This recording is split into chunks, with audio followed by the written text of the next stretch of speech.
I'm, again, one of the core team and co-founders of Web Lab. A little bit about us. At Web Lab, we started like around last year.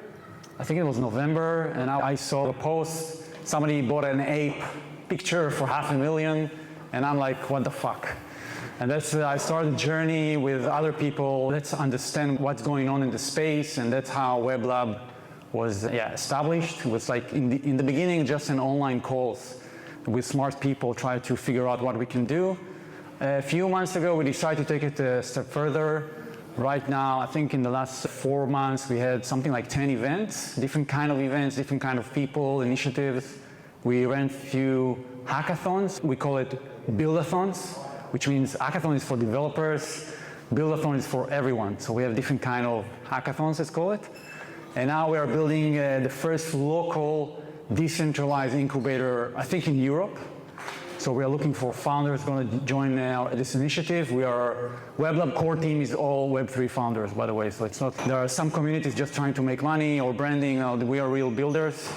So that's where we're going. We believe in local, we believe in creating trust. That's our take.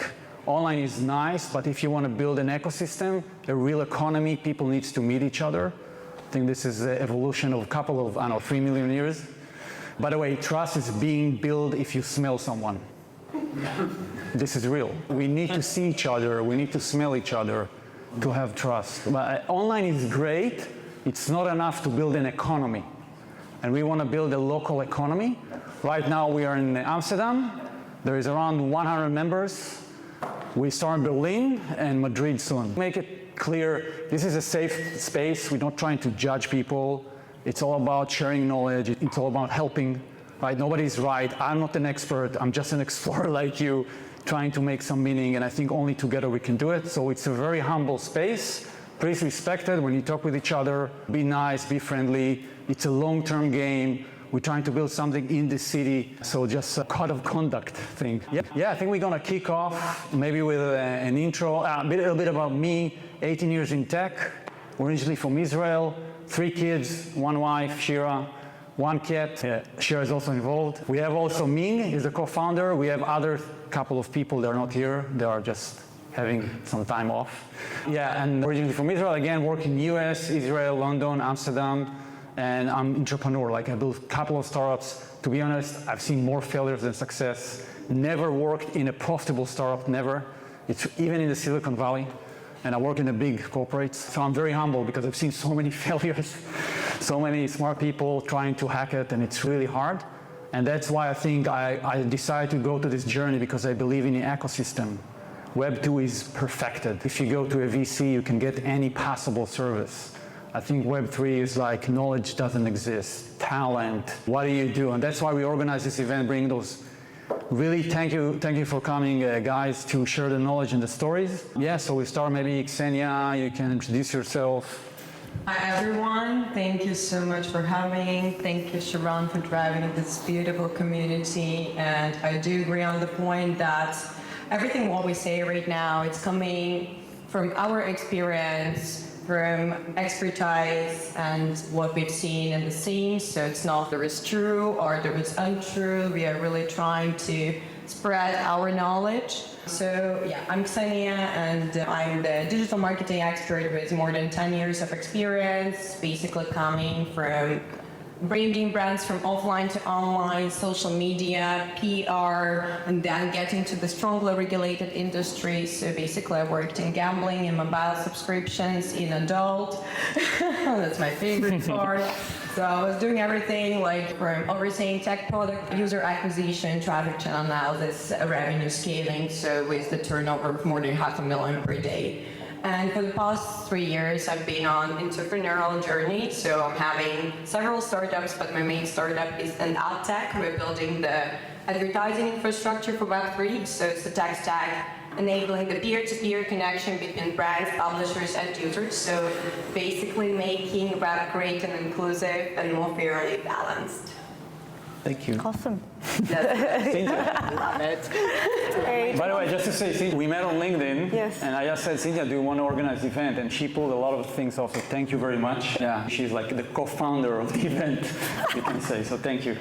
Yeah, thank you for having me here. What I wanted to add is that, we actually thought about this title, Unveiling Growth Tactics, because for me as a marketeer, I really realized that so many things in marketing are different from Web 2 and Web 3. And when you come in a space and you're excited, but there are so many things that doesn't, like all the knowledge that you have, or a lot of the knowledge that you have doesn't apply to this world. So you have to be really, keep your eyes open, listen to your advisors and just do what they say, even if some of the things are really new to you. So I'm Cynthia, I'm living in Amsterdam. I'm marketing lead of Bright Union. We are a DeFi insurance marketplace. So for the Dutchies, it's the independer for crypto insurances. If you don't know what it is, like I think basically if you have your favorite tokens, they can get hacked. Or with the crash lately with the UST DPEG, you can insure yourself for that. So it feels like a really boring industry, but on the other hand, I think it's actually quite sexy because you can also replace the insurer. So it's almost like peer-to-peer insurer. You can earn from that, but of course comes with certain risk, and you have to understand that. And I have been involved in this startup since a year. So from the launch till now, and it's been a hell of a ride. I'm sure. I think that's basically it. That's me then. Hello. Thanks for having me. I was doubting to join today because I'm used to working remote for the last 2.5 years, and I actually really enjoy it. Also building real connections, by the way, through digital means. But then how nice it is to be with people who are in Web3 also, but maybe are interested. A little bit about me. Berend, 37 years old. 14 years in digital marketing, all across the board, super all around. Agency, not agency, startup, not startup, and now I'm in a Web3 gaming company, which is called Cryptomon. And it's like a fusion of CryptoKitties, maybe it's like where you can breed with NFTs, so it's their living NFTs and they multiply. Together with Tamagotchi and Pokemon. And what does it mean? It means that it's a living NFT, so you have to care for it, you have to train for it, you can battle with it, and you can breed with it. So it's quite a complex game, and that's also then your interest to the game, right? So that's more of like the crossover to comparison with normal games. You just buy your card and then you start playing. And now it's okay, I have to buy my character in game. So there's like a huge, before you can actually start playing, but it also costs money. And you can earn money, of course, and it's a play and earn game. Good to remember that. It's not play to earn, it's like really short-lived. And what attracted me to Cryptomon was they really were upfront about, I think a bit like what you're saying, right?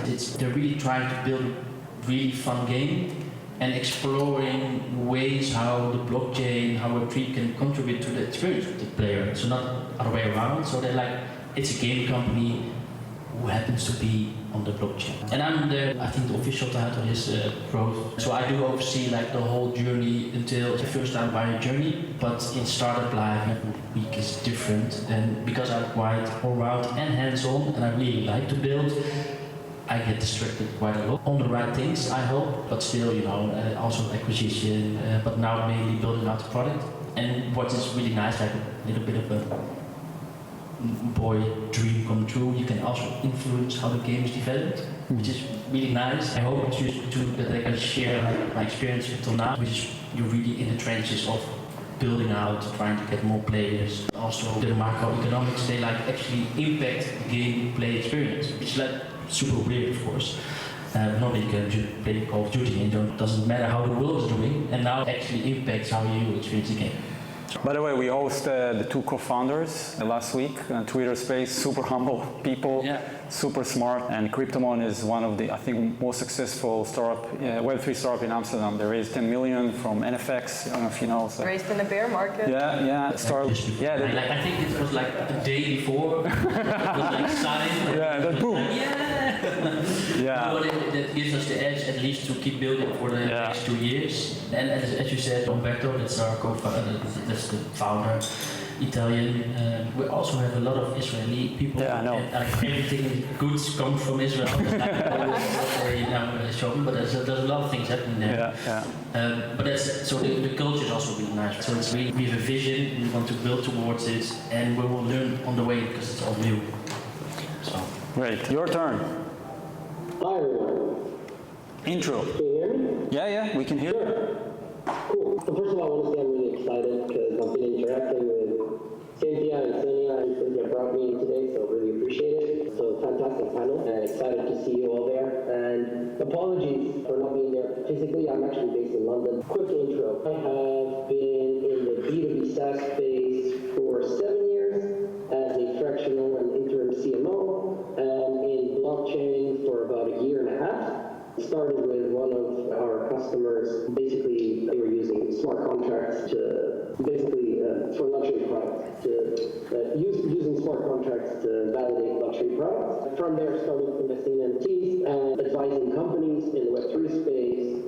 I'm currently advisor at the Polygon Accelerator in London. I advise the Launchpool Accelerator in Dublin, which are basically the first Web3 accelerators around. So yeah, and just like Ksenia and Cynthia and Sharon also said, the Web3 space is full of people that have a lot of experience and that are taking that experience. And you also have the Web3 natives, who are the people that grew in the marketing world. And I think that for you guys as entrepreneurs there, the best way to really sponge this is to take advice from all sides. We're all learning. Marketing is one of the most humbling professions, I think, in the world, because whatever was right yesterday will probably not be right tomorrow. So the best way to approach this is to really be a strategist. The channels may change. Like yesterday, Discord was good. Tomorrow it sucks and everyone hates it. Yesterday, Meta was amazing. Tomorrow it sucks. And then like Twitter was awesome. Now everyone's on LinkedIn. Like these things change, but the basics of strategy, which is the psychology that's behind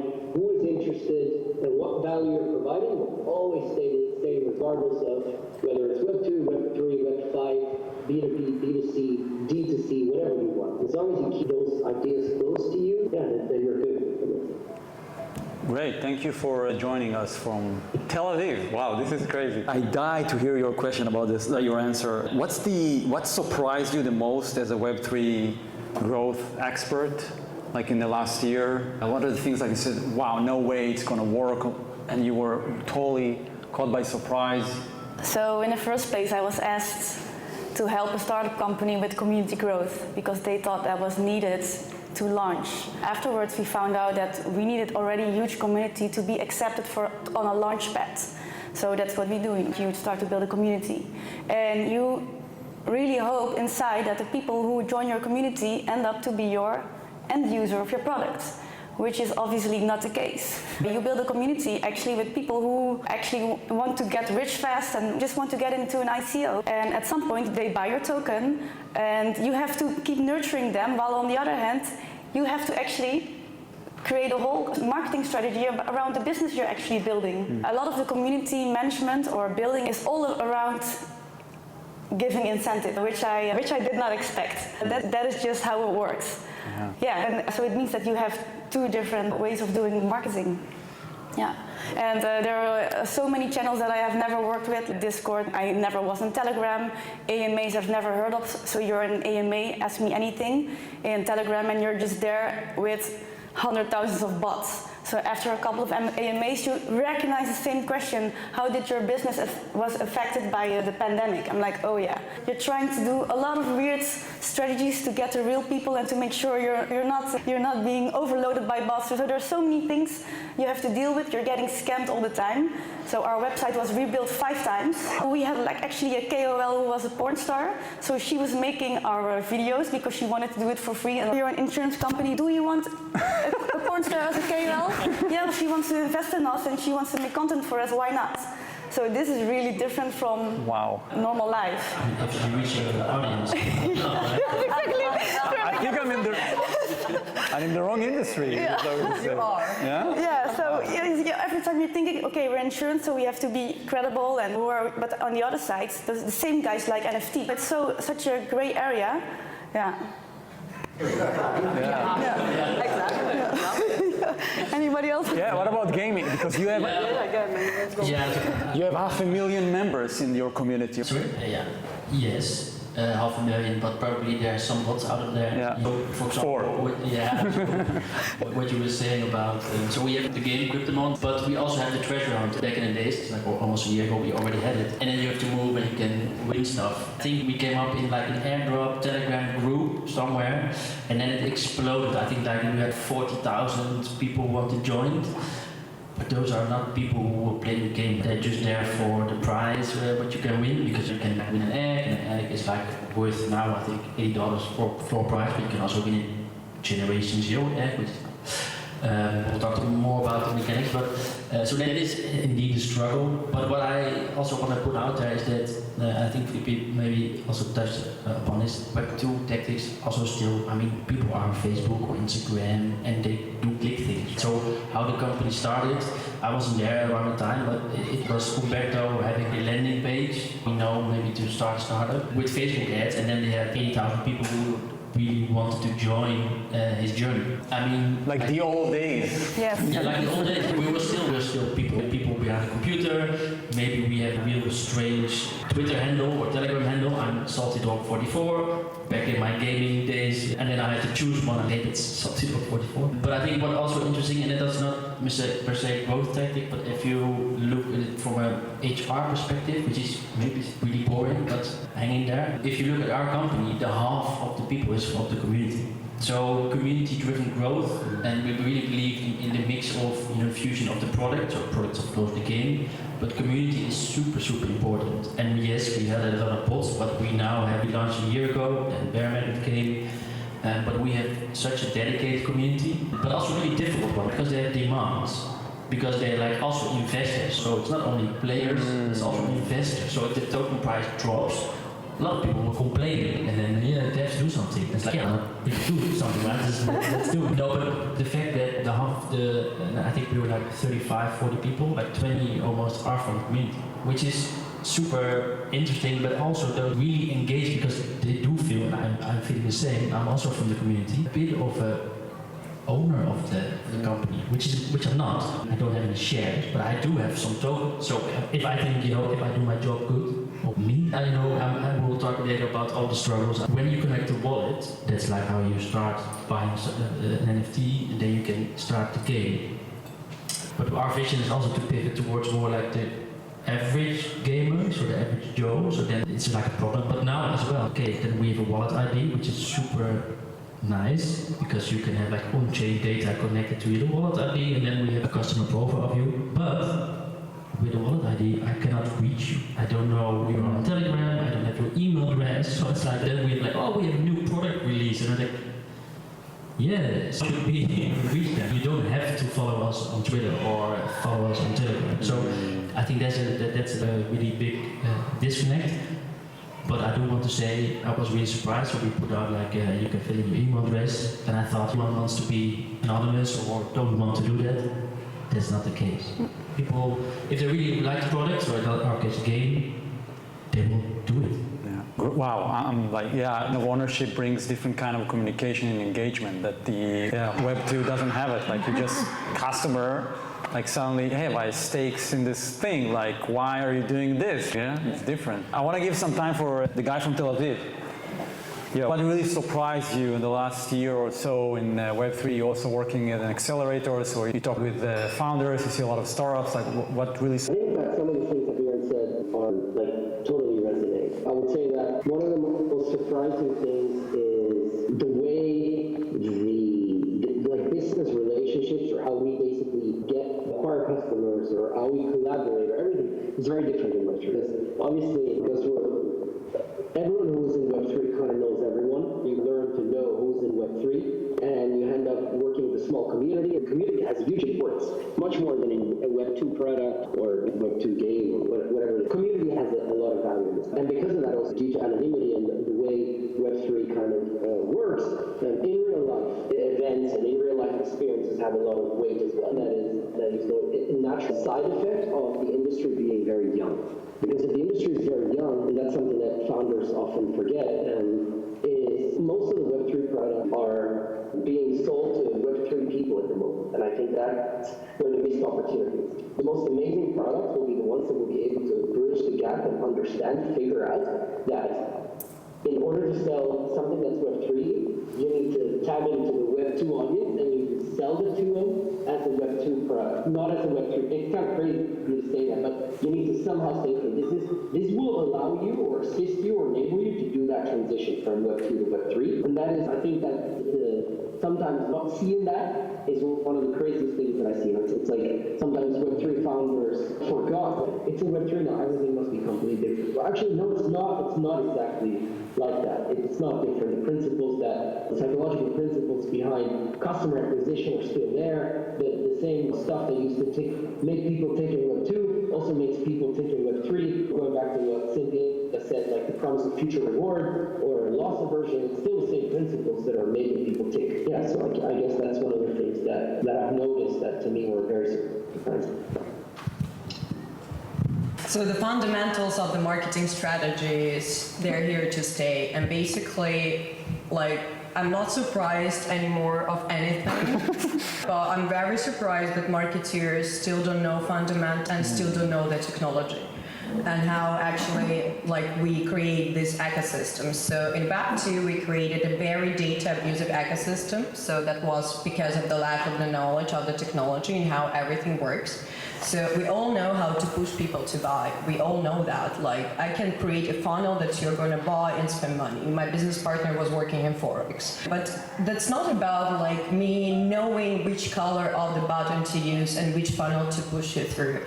Like, basically the main thing in Web3 is that advertising is becoming branding, and then your consumers are becoming your communities, and you create experiences around it. So basically, it's just another way to communicate the value. And we have a lot of startups, even in Web2, like, I don't know if Deal, it's a unicorn that just, it's from Israel as well. They didn't spend much on marketing at all. They're like the unicorn because they just created this remote platform, like taking care of legal and tax services during COVID. They just started and they're global right now. And their problem is like where to find employees because they're scaling super fast. So again, like when your product has a value, when you communicate your value, and it's not an easy question, huh? Sometimes it's hard to actually get the right tone of voice because the tone of voice and the way you present your brand, it's the way you communicate with your consumers, communities, your partners, your investors. It's everything around fundamentals of the marketing strategy, and we come to the basic of the branding. I think what the tokenization of Web3 products, that's just also a real big catalyst for word of mouth. So if you have a really nice product that really is, and you have your good audience, then the fact that you could earn something with it is like giving that extra like boost. Now, really, word of mouth is like one of the best things that just work. So people buy people in the end. And why also in Web3 more positions like ambassadors, brand ambassadors, like you try to reinvent even like all the salespeople, because why you need to sell if the product is needed? Like actually the products that spend the most on the marketing, this Cobra cream and stuff, if you remember in Instagram, they are not quality products, but they spend huge money on the content creation, on the production, so to push you to buy. But that's not about Web3. We create value here. Yeah, I think that like examples from Web2 is HubSpot, Salesforce, the biggest products out there. I don't remember the name of the brand. Smartphone, I think it's OnePlus, I'm not sure. Like they are community driven only, like it's run by the community. So the models exist. Reddit, it's a great example. They had some kind of tokens and status of your more contributor. So the models exist before, and I agree with you. Still, you can use community as an add-on or a centerpiece, but incentive models can be status, can be different kind of rewards, identity. It's not only money. And if you play the money, then you probably have different kind of problems that you need to solve. So yeah, I love this take like different kind of approaches. I want to take it more tactical because that's what was the idea. I'm starting a community on Web3, okay? That's like I'm a founder or a marketeer. Top 3 things that I need to pay attention from your experience that as let's say overlooked, or what are the essentials, top 3, you can say 5 if you want, to start something as a founder, as a marketeer, as a growth from your experience. Who want to start? Marketing always said what, why, for whom, and stuff like that. It still stays. So I think like the first question you have to ask is like, how do you create the value? Where do you create it? Then you need to start thinking about the portrait of your community. Who are these people? And what do you want them to do? What is the level of engagement you even expect from them? Do you want them just to be there to give feedback on the product? Do you want them to use your product? Do you want them to become your backers? Maybe everything together. But all these questions, they would depend on the complexity and how you would build it up, so the fundamental base.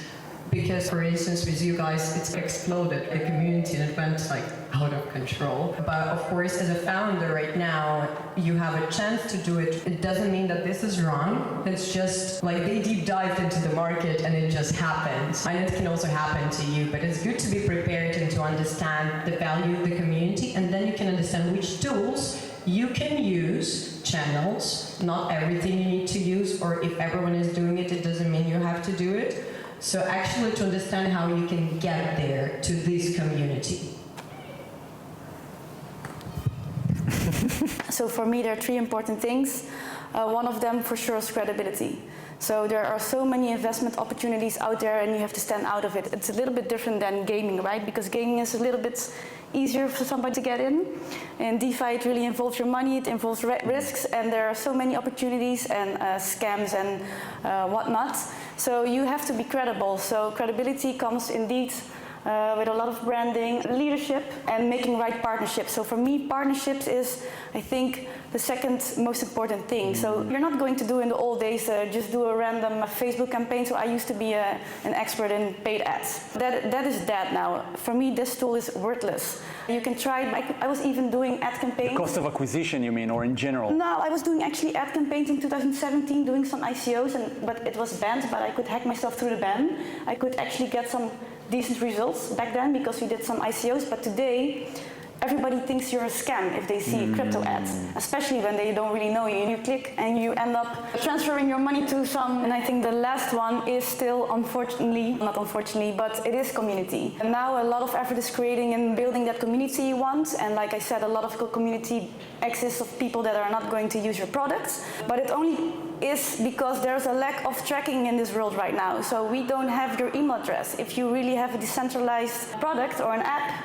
we don't have a backend, so we don't know if you're a boy or a girl, we don't know what age you are, we don't know where you're coming from, we only know your MetaMask address, what you buy, how long you buy it, and these kind of things, and what kind of NFTs you have. I actually know in Amsterdam a project who is now building tech to do on-chain tracking for marketers like us, but they're still working on their product market fit. But once we have this, I'm done with the community building. Love your honesty. Yeah, then you first build a project and you do stuff people need, and then the community will come because of that. Yeah. But not vice versa. Yeah, that's correct.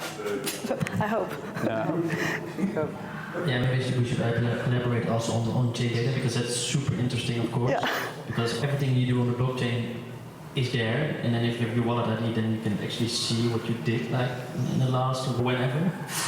So what we experienced when it blew up, so we first had Telegram as the main chat, we call it.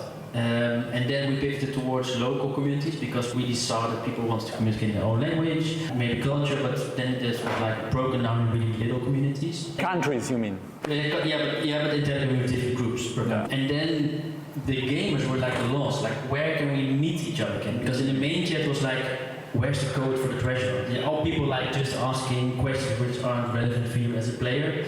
So we created an NFT that you could earn participating, I think, in treasure hunt and something else, which gave you access to a private Telegram group. And that has been working really well, because that's like where all players meet, where they can speak their own language, where they can share tactics and jokes, and when you aren't a player yet, versus, and these guys who are now still playing that super diehard. Our VP of product is from the community, like professional gamer, like World of Warcraft. they're like next level talking with each other. So you can imagine there's a really big disconnect in the main chat where everyone can enter, and then where the real players, like the core players are. So that was a really big thing that helped as an engagement. But also now we found Telegram really useful, but actually Discord is more suitable for games. And also if you think of it, the onboarding in Discord is like you see what you have as a company, because you see everything, you see all local things. And the Telegram is like one group, and then you see another group, and then you see another group. So we actually are pivoting towards Discord, where you can also play with based on activity, you can play with badges and gamers, and I think just users. There's some earn to it or some honor, and also I think back in the Web 1 maybe, or the forums, if you would contribute to the community, you could master level or whatever, and that's really easy in Discord. So we're now seeing how we can level that out and also tie it into the game. So, and hire a community manager. So I started like 40 years ago when the Facebook pages weren't around, and then we were looking for community manager. But the community manager back then versus now in Web3, it's a total different ballgame. You're like almost the boss of the company when you're a community manager. So that is quite an interesting shift. Yeah, you're not supposed to speak proper language if you're community manager as well. So about the emails and basically the introduction of some aspects of Web2, which is like tracking emails, sending emails to people to basically notify them about new releases and things like that. So I noticed it's a little bit like people don't like it. So I think it's okay to have certain basically registration page. Because I see, for example, Sandbox, they adapt this thing, and a lot of startups does this as well. So I want to know if it's okay and what are the things that could be done to not make it too Web2. Yeah, so we do it actually to play the game, because we want to pivot towards a situation where we can also cater Web2 gamers, if that's like a real thing. And so we are going mobile, and we also want to be in iOS, and iOS just says that you need an account, and for an account you need a username and an email address and a password. It's like that. So we thought, okay, should we do it? And I was like, yes, we should, because the Web2 game market is 2.5 billion people. And we never had any complaints. Creating an account with an email address, but also on top of the funnel where they're not still playing, they can leave the email address for game updates, and they do it, I think, with like 5% conversion, which is quite high. But I think that's because probably we have then the right audience on the website, but also gaming is more, if you like the game, you're really interested, you care less maybe that it's an email, it's not, and it's real email, we see it's not a fake email address, because they need that to have income. I think if you have the right audience and the right product, I think people will definitely share their email address. Can I add something to that? I have people who are DeFi funds, and our app is completely permissionless. So no KYC, no email address, nothing, because some of the people have a huge amount of funds and they're anonymous on LinkedIn, so they don't want anybody to know how many funds they have, etc. And I think the thought behind Web3 is, if you are in Web2 and you are using social media, then you're not paying for the product, you are the product. Yeah. So what happens if you have an email address and you're surfing, I don't know, do I have an STD? Am I pregnant? Or I don't know, whatever it is, there will be built a whole profile around you. So this is how we build personas. So you don't have to fill in a form or do whatever. If you have a social media and you're visiting whatever, we know what you want. It basically means that you're a product. And in Web3 it's the other way around. So what we actually want is that you hold a wallet, we don't hold any of your personal data. You can, when you affiliate with certain brands, you get their NFTs, which is actually a gift and it's worth something. So when you maybe have an NFT, let's say from Nike, maybe you can go into an event, or you can get access to a new clothing, how do you say that? Collection. Yeah, a new collection. Yeah. So it is actually vice versa. If you like us, we're going to give you stuff, and we hope you keep buying our product. It gives back the power to the user. So of course I would love to have email addresses, and yes, I'm a marketeer, so it's like a love-hate relationship. I feel actually I would love to have back that power, and that people have back that power, and when they create content on social media, that is from them and they can earn with it. So whenever they spend time with a certain brand, they can earn as well. I think there is nothing wrong with just an email address. So in that, for instance, when I look at the But what I'm signing up for, it's always something that creates a game value, like the news that just bring me to the next level as a person and develop me, etc. But coming back to the personas and being data abusive ecosystem that we have right now in the platform economy, as well as in the whole internet, that is going to change, because you don't want to see just advertising that's pushing you. You want to see the branded relevant content around you. What about that? And what about if you see any content and you interact with this content, you will get rewarded for it. So I think this is what we are striving to create. It's actually all the algorithms that are there, not the one on Facebook, because Facebook doesn't even have an ad exchange. It's not the highest level of technology that can deliver you the relevant content. Like Google does have it, but Google is selling unlimited tickets for limited seats in the bus.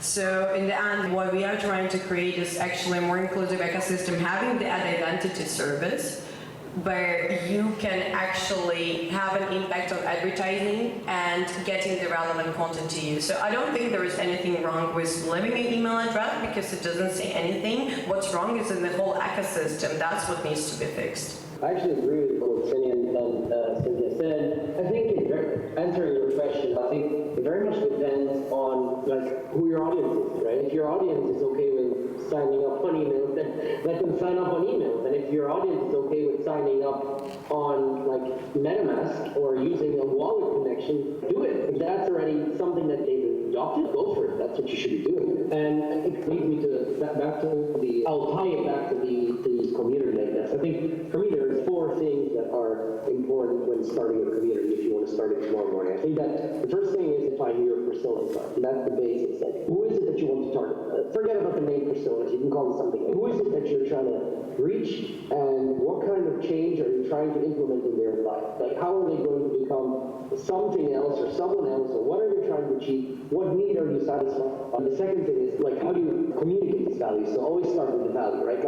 We have this weekly podcast that we're doing about brands going into Web3. Is it a community today? No, not yet. But it starts with the content itself. Always starts with the content, then you put your voice out there. There's this idea of product market fit. Before you get product market fit, there's an audience message fit. So you try the message and you try whatever it is that you're trying to do with the audience, then you move to the next level. And then another thing is what channels are you using? I think that's a very important thing. For gaming, 100% Discord. If it's an NFT project for DJs, it should be Twitter. If it's something that's brands related, maybe LinkedIn or whatever platform will come tomorrow. And I think that an important thing to remember is always to educate yourself on upcoming platforms or platforms that have adopted Web3 in some form. How many of you know this platform called Loom? All of a sudden I saw they have a wallet connection. I was like, holy shit, Loom has a wallet?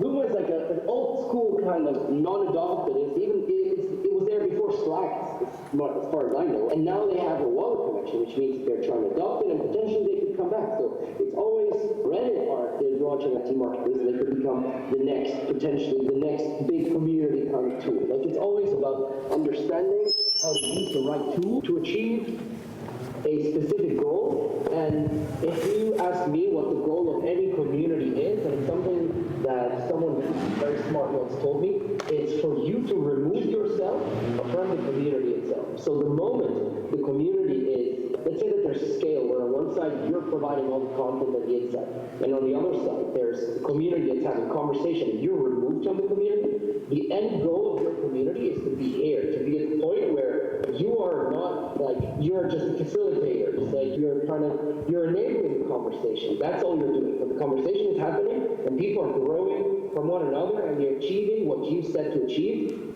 by themselves. That is a perfect community. So always keep that in mind when you're trying to figure out who it is that you're speaking to, what the tools are, how to communicate it. It's always as the end goal. Yeah, which is basic of marketing. I love what he said, message audience fit, which I will do 3. Audience message fit. Yeah, channel, audience, message fit. This is the MVP. And before giving you the space to talk, I think I want to, I don't know if Greg Eisenberg, Twitter, is a big community builder from the US.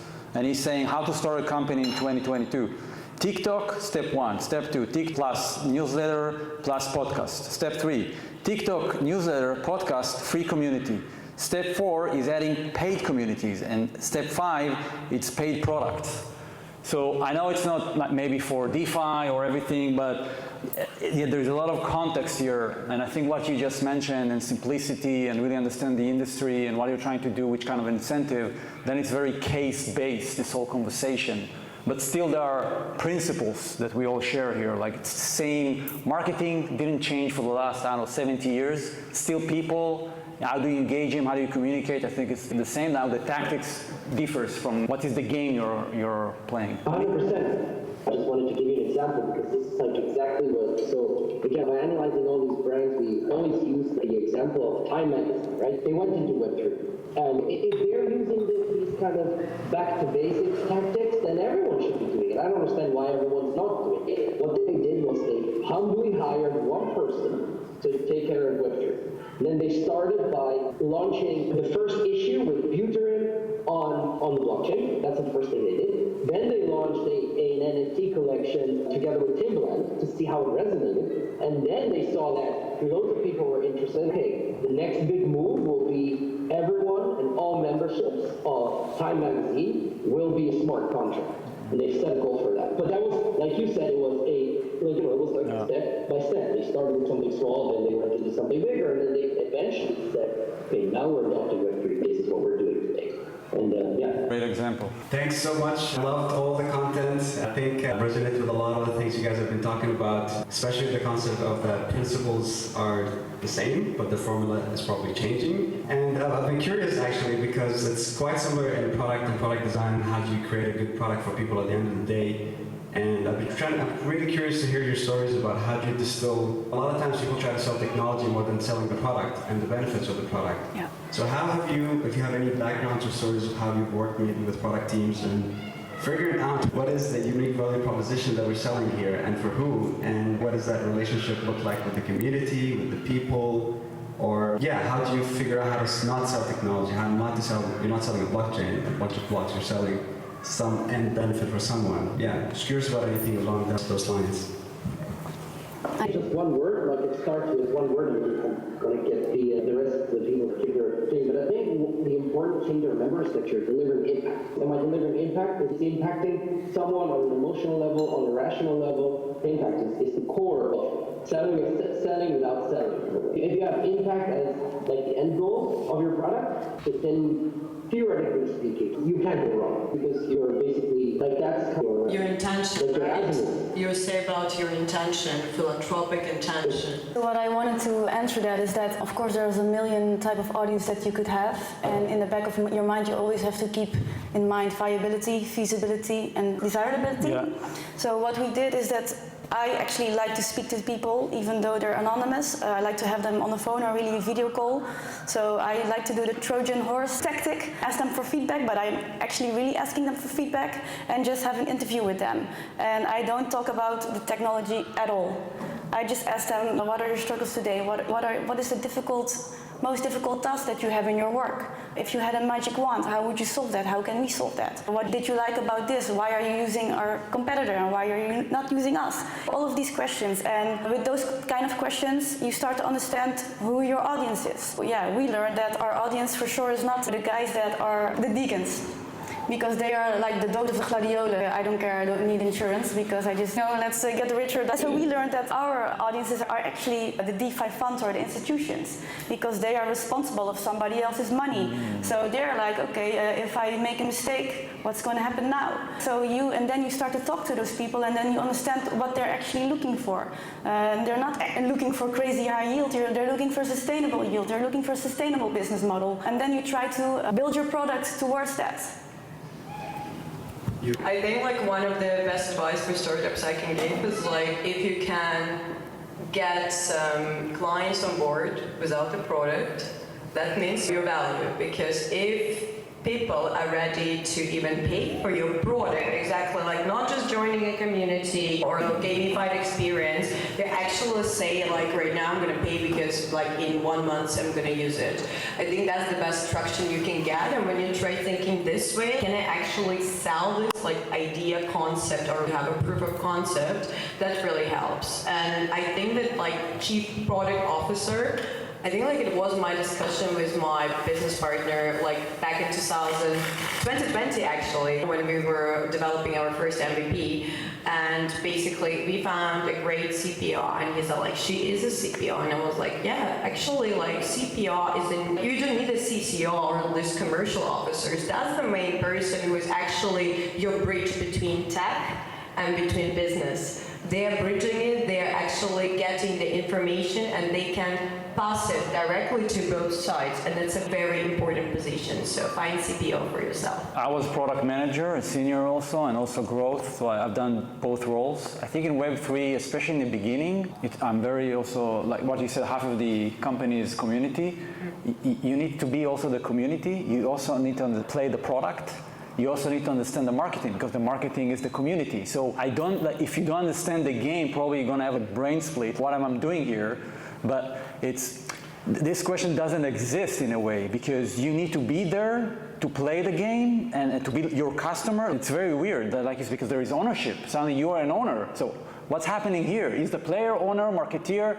And I think it's also a lot of cognitive load, because back in the days, you're a marketeer. You never talk with the developers. Suddenly the developer, I think, needs to be engaged with the players, right? So I'm from the community and now I'm working there, and I'm not really a product owner by trade, but more owning the product. And that was because I had feedback constantly, guys, come on, this is not how it should be. I mean, it's too late, it doesn't work, it's not logic. And then suddenly you are on the phone with the CMO, dude, come do it then. That's, I think, we have an active community, so we have a lot of players, and I'm, as a player, all of those as well. So one thing, when we do something that's not really well received, we know it in an instant, in a second. It's guys, what did you do?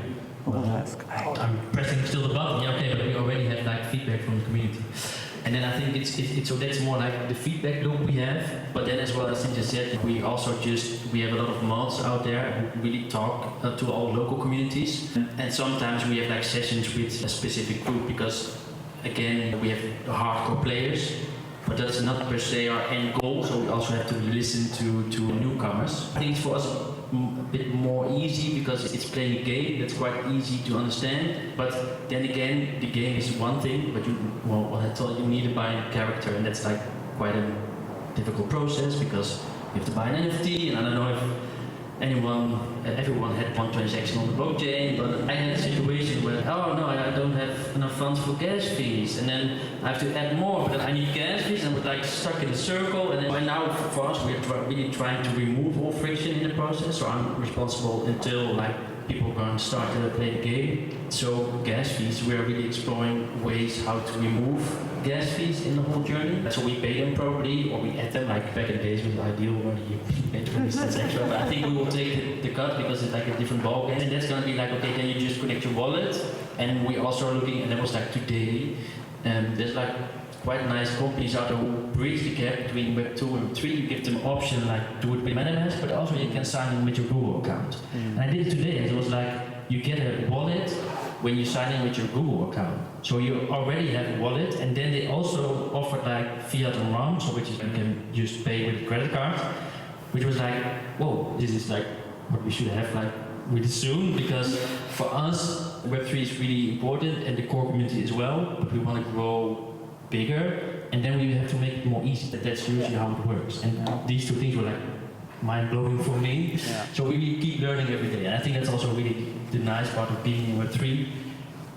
We all don't know, and we learn just by doing. And that's what I really like. So I have a question about the GDPR and how you guys also handle that and the security of it on the Web3.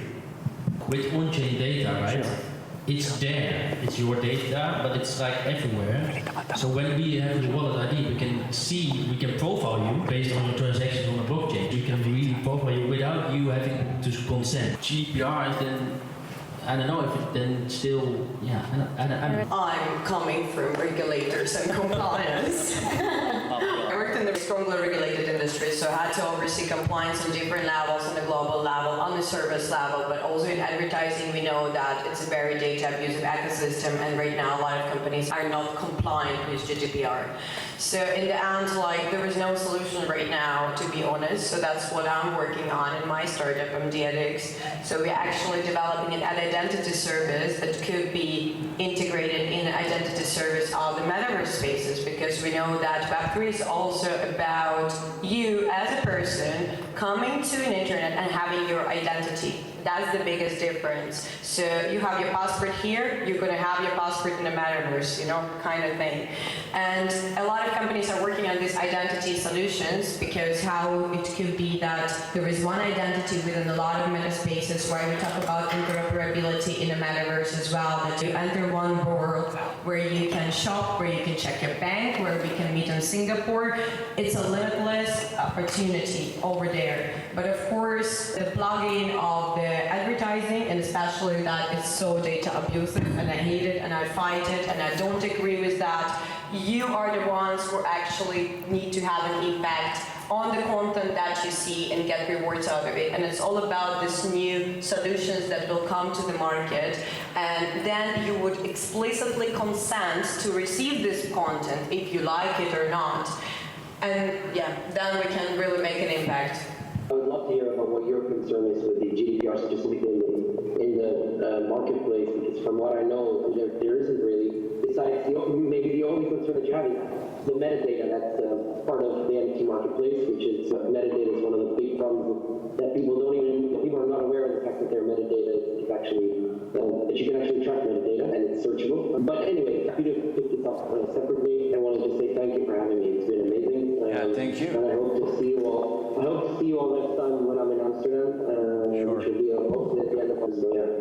Great. I hope to see you all. So thank you all, really. Before that, we bought like a small present. Sorry, I don't have a present for Israel. Thank you very much.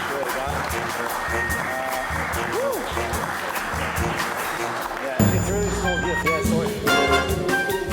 Yeah, I will send you an NFT chart later from Belgium. So thank you very much. The next session is we're gonna take 20 minutes off.